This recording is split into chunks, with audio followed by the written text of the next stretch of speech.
Hola, ¿qué tal amigos y amigas de Spotify y YouTube? En esta ocasión les traigo un episodio más de su espacio de terror, miedo y suspenso llamado Radio Anécdotas de la Penumbra. En esta ocasión les traigo un episodio llamado Hospitales Tenebrosos. Es importante aclarar que estas historias son directamente sacadas de Reddit y de otras plataformas de internet.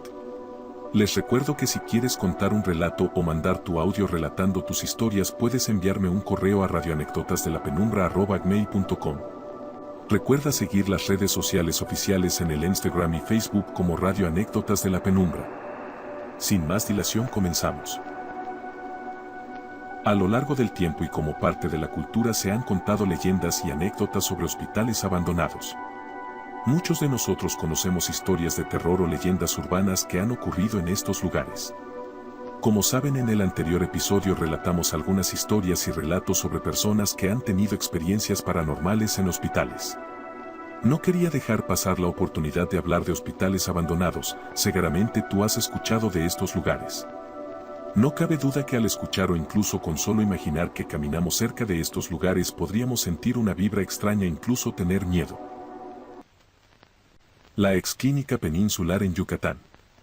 Empezamos el top de historias sobre hospitales abandonados y retomando este tema que he hablado en otro episodio de este podcast, se cuentan muchas historias de miedo, en especial porque son de estas leyendas urbanas que han impactado que hasta propios y extraños se han adentrado en estos lugares. Ubicado por la colonia Corte Sarmiento en mi ciudad Mérida, Yucatán, se habla sobre una clínica abandonada en donde ocurren sucesos paranormales. Se cuenta que en este lugar se practicaron abortos clandestinos en donde muchas mujeres perdieron la vida. Se cuenta que muchas personas han oído bebés llorando, sombras en el lugar y que al pasar cerca de ahí se siente un ambiente pesado o de mala vibra. Fue tal la fama del lugar que un programa llamado Extranormal fueron a investigar ahí. Programas de televisión y curiosos han entrado a investigar la zona y reportan hallazgos de fantasmas. El Hospital Psiquiátrico de La Castañeda, construido sobre los terrenos de la Hacienda La Castañeda, misma a la que le debe el nombre, en el antiguo pueblo de Mixcoac, era tan grande que en su lugar ahora se encuentran 2 unidades habitacionales, una tienda Walmart y la preparatoria 8 de la UNAM, en lo que hoy es Lomas de Plateros. Fue inaugurado el 1 de septiembre de 1910 con la idea de que fuera el mejor en su tipo en el siglo XX.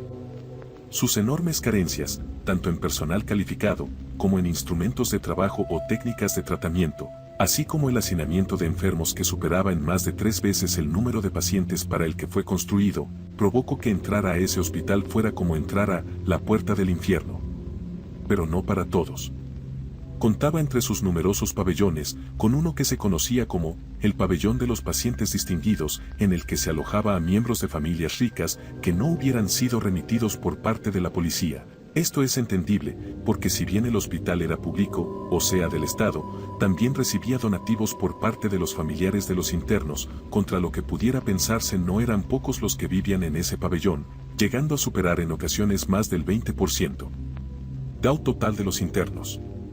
2 de los pabellones con más triste memoria eran los llamados, el pabellón de los imbéciles, que era el de los pacientes realmente enfermos mentales y en los cuales experimentaban técnicas no convencionales como electroshocks, lobotomias, baños de agua helada, mismas que servían de práctica para los estudiantes de medicina que acudían a ese hospital a hacer sus prácticas. El otro pabellón de triste memoria era el pabellón llamado pabellón de pacientes infecciosos, en el que recluían a los enfermos de tuberculosis, de sífilis, de lepra, de fiebre tifoidea y a las prostitutas, solo por serlo, sin importar que no tuvieran ninguna enfermedad.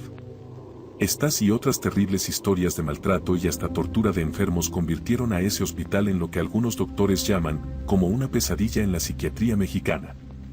Finalmente el Hospital de La Castañeda fue demolido en junio de 1968. Pero antes su fachada fue cuidadosamente desmontada y sus piedras clasificadas y numeradas una por una para volverlo a construir exactamente igual en Amecameca, donde se encuentra actualmente, luciendo como en sus mejores días, porque lo acaban de restaurar para usarlo como set televisivo para la telenovela, El Hotel de los Secretos de Televisa México.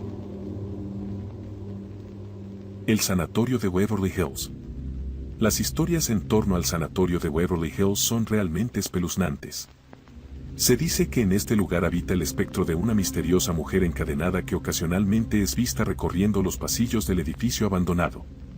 Pero no está sola, pues algunos testigos afirman haber visto al fantasma de un pequeño llamado Timmy, obsesionado con jugar a la pelota, y a una chica joven sin ojos llamada Mary.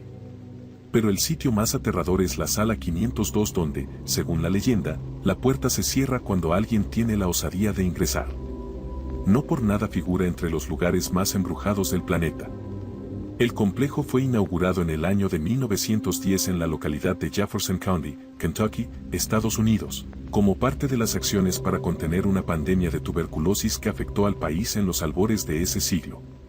Al poco tiempo de abrir las puertas el lugar quedó atestado de pacientes enfermos, por lo que tuvieron que ampliarlo. En aquella época, si una persona era diagnosticada con tuberculosis prácticamente se convertía en una sentencia de muerte, las tasas de mortalidad eran increíblemente altas.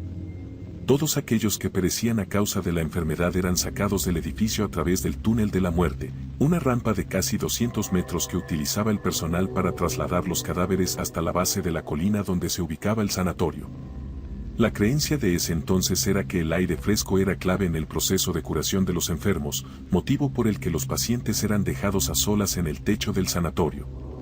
Multitud de personas a lo largo del tiempo informaron escuchar pasos y voces en el tejado. Otro fenómeno inexplicable son las luces que se encienden en las habitaciones del sanatorio, pese a que no tiene electricidad. En la sala 502 se registraron al menos un par de suicidios. En 1928, una mujer joven terminó ahorcándose en la sala, mientras que en 1932 una enfermera saltó por una de las ventanas. Hace poco una pareja de inversionistas compró el edificio con la intención de convertirlo en un resort 4 estrellas para todos aquellos seguidores de la actividad paranormal y los cazafantasmas. Quizá en este lugar los huéspedes finalmente encuentren eso que tanto buscan, sobre todo si se hospedan en la habitación 502.